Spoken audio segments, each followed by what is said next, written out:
हमारा सामना एक बड़ी मुसीबत से है, मगर बेफिक्र रहो मेरे भाई, खुदावंद हमारे साथ है। हवा मुखालिफ रुख पे चल रही है, मगर तुम्हारी बात बिल्कुल दुरुस्त है कि अल्लाह हमारी मदद करेगा। तुम अपने अकीदे के मुताबिक दुआ करो और मैं भी दुआ करता हूं कि अल्लाह हमें कामयाब करे। पहले इस्तिकामत और फिर तवक्कुल।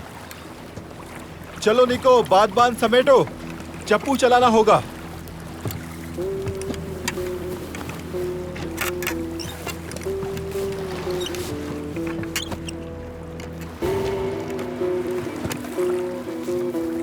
अल्लाह हमारे बाजुओं को ताकत अता करे, वरना हम शाम से पहले उन गीदड़ों तक नहीं पहुंच पाएंगे। फिक्र मत करो खिज़र, हम वक्त पर पहुंचेंगे और उनकी चाल भी उलट देंगे।